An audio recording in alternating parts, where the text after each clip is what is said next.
आप देख रहे हैं एनएमएफ न्यूज में आपके साथ शबनम। हिंद महासागर के सीने को चीरती लहरों के बीच भारत की मुख्य भूमि से 1800 किलोमीटर दूर एक ऐसा चक्रव्यूह तैयार हो रहा है जिसने बीजिंग से लेकर दुनिया के कई पावर सेंटर तक हड़कंप मचाकर रख दिया है।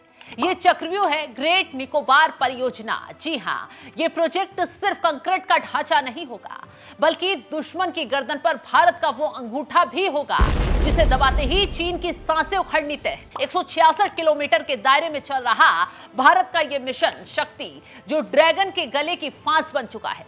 लेकिन हैरान कर देने वाली बात तो यह है कि इस रणनीतिक महायज्ञ की राह में रोड़े अटकाने वाला सिर्फ चीन नहीं है, बल्कि भारत के ही वो लोग हैं जिन्हें शायद मोदी सरकार में भारत की तरक्की हजम नहीं हो पाती। एनवायरमेंट के नाम पर पेड़ों की दुहाई देकर और विस्थापना का डर दिखाकर इस प्रोजेक्ट को दफन करने की साजिशें रची गईं। सोनिया गांधी, राहुल गांधी से लेकर कई रसूखदार एनजीओ ने ग्रेट निकोबार परियोजना को कोर्ट की चौखट तक घसीटा। सालों तक फाइलों को उलझाने की कोशिश की गई ताकि भारत की सुरक्षा में सेंध लग सके, लेकिन आज सत्य की विजय हुई है।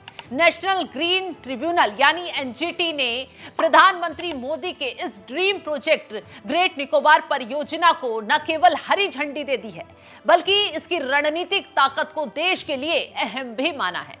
अब 90,000 करोड़ से ज्यादा का ये ग्रेट निकोबार प्रोजेक्ट समंदर के बीचों बीच भारत की वो अजय दीवार बनेगा जिसे लांघने की हिम्मत किसी में नहीं होगी। ग्रेट निकोबार अंडमान निकोबार द्वीप समूह का वो दक्षिण छोर जो नक्शे पर छोटा जरूर दिखता है, लेकिन जिसकी अहमियत कोलंबो, मलेशिया और सिंगापुर जैसे बड़े समुद्री अड्डों के बराबर है। जी हां, सही सुना आपने। लेकिन जो बात इस प्रोजेक्ट को सबसे घातक बनाती है वो है इसकी मलक्का स्ट्रेट से दूरी महज 160 किलोमीटर। ये वो समुद्री रास्ता है जहां से दुनिया का 1/3 व्यापार गुजरता है और 40% तेल टैंकर इसी रास्ते से होकर दुनिया के अलग अलग कोने तक पहुंचते हैं। चीन के लिए यह रास्ता उसकी जीवन रेखा जैसा है, क्योंकि ड्रैगन की 80% ऊर्जा जरूरतें इसी संकरी गली से होकर गुजरती हैं। कल्पना कीजिए, अब उस संकरी गली के मुहाने पर भारत एक ऐसा किला बना रहा है जहां से चीन के हर तेल टैंकर, हर जासूसी जहाज और हर मिलिट्री मूवमेंट पर भारत की सीधी नजर होगी। अभी तक चीन हिंद महासागर में घुसपैठ कर भारत की जासूसी करता था, लेकिन अब पासा पलट चुका है, समय बदल चुका है। अब भारत चीन की सप्लाई लाइन की गर्दन दबाकर बैठ गया है। इससे आप अंदाजा लगा सकते हैं कि भारत की ताकत क्या हो जाएगी जब एक प्रोजेक्ट से ही चीन की हालत खराब हो गई है। 92,000 करोड़ रुपए की इस भारी भरकम लागत वाले प्रोजेक्ट में एक शेड्यूल पर्पस इंटरनेशनल एयरपोर्ट बन रहा है जो केवल सैलानियों के लिए नहीं बल्कि भारतीय लड़ाकू विमानों के लिए भी लॉन्च पैड होगा। यहां भारत की ट्राई सर्विस कमांड यानी थल सेना, वायुसेना और नौसेना को वो ताकत मिलेगी जो शायद अभी तक कम पड़ रही थी। आर्थिक मोर्चे पर भी ये भारत के लिए सोने की खान जैसा साबित होने वाला है। इस प्रोजेक्ट के पूरा होते ही अंतर्राष्ट्रीय व्यापार में भारत की हिस्सेदारी रॉकेट की रफ्तार से आगे बढ़ेगी।